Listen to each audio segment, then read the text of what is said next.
Hi guys, I'm Reveena and welcome to my kitchen. Today I want to show you how to make a portobello mushroom sandwich. This is unbelievably delicious. We're putting barbecue sauce in our sandwich, and not just any barbecue sauce.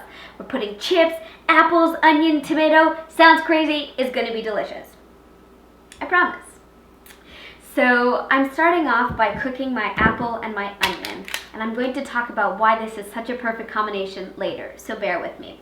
So I have a large pan over here, a noisy large pan, and I'm going to start off by cutting my apple into around 1 centimeter thick slices.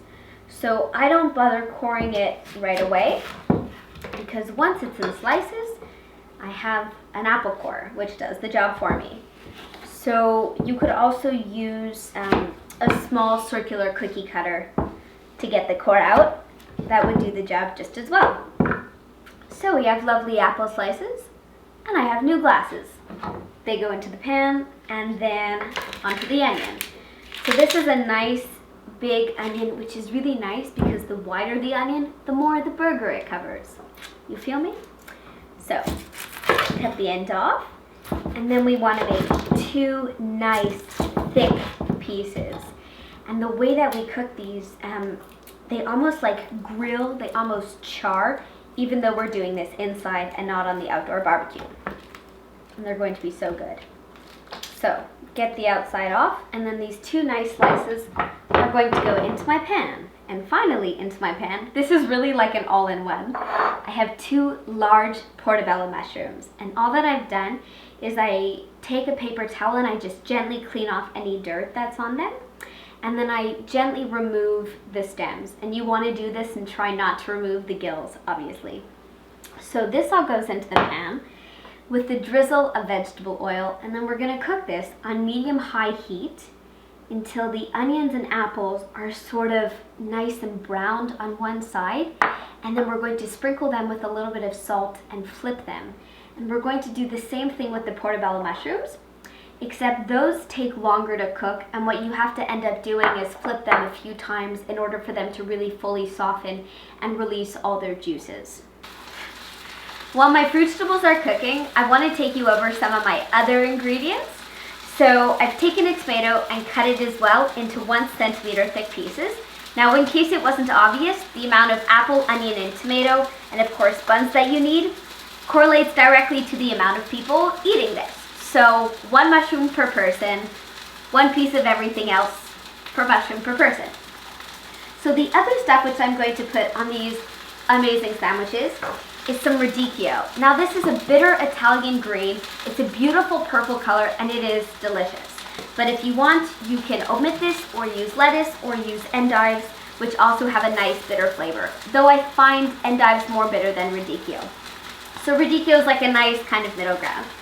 Then we're going to put chips on our sandwich. Now listen up. If you've never had chips on your sandwich, you are missing out so hard, you don't even know what's going on.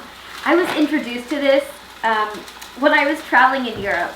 And I was with a friend, and we were in Italy, and he was like, you have to put chips on your sandwich, it'll be the best. And he was right. So we're putting chips on this sandwich. You know when you open a bag of chips and that smell wafts out and you're like, yes, I'm going to have a good time now. Next thing that I need are some lovely buns. Now, if you're vegan, make sure that the buns that you get are vegan. If you're not, get whatever buns you want. These are Kaiser rolls, which means that they're slightly sturdier than hollow rolls, and they will absorb the sauce better without getting soggy. Now, it is time to talk about the sauce. This is amazing. This is OKB, or Old Kentucky Barbecue Sauce, and I bought this at a farmer's market in Arizona. The guy who was selling it was so nice. This is not product placement. This is my genuine thoughts. This sauce is vegan, it's gluten-free, it doesn't have high fructose corn syrup, it doesn't have any soy, and I tasted it and I was like, damn, this is delicious, I gotta get me some. And I made my camera lady taste it, and she literally flipped. She was like, this tastes like real barbecue sauce. This is so good. You can taste the cinnamon, the citrus. It has like a molassesy vibe. Slightly spicy, nice and tangy. So what I'm doing with this sauce is picking up the cinnamony flavor with the apple is picking up the tangy flavor with the tomato, adding some bitterness, adding the onion. So this really is the ultimate pairing. That's all I'm going to tell you, and as soon as my vegetables are ready, we're going to assemble these incredible sandwiches. And now press down. This is a crucial step of making sure that the burger will fit in your mouth. And cut in half. Ooh. That is a beautiful thing. That is a beautiful, beautiful creature. And I'm going to devour it.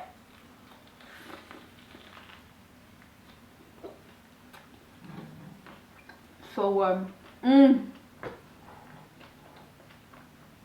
I mean, honestly, I'm sure I have barbecue sauce all over my face. That barbecue sauce is amazing. The flavors with the apple and the onion and the burger and the crispy chips, on point. Like beyond on point. On point. You guys have to give this a try. Not even an option. So fast to throw together. Let me know what you think in the comments down below. Like this video if you liked this video. And get this recipe on my site, reveenaskitchen.com. Do me a favor and subscribe so that we can see each other again next Thursday. And make this. I mean, seriously, so good. Thanks for watching. Bye.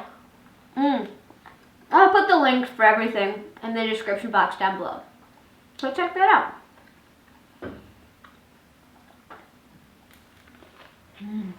So good. It looks like you're having a moment with your sandwich. You want to try it? Yes. Come try it. Ghost wants to try it too.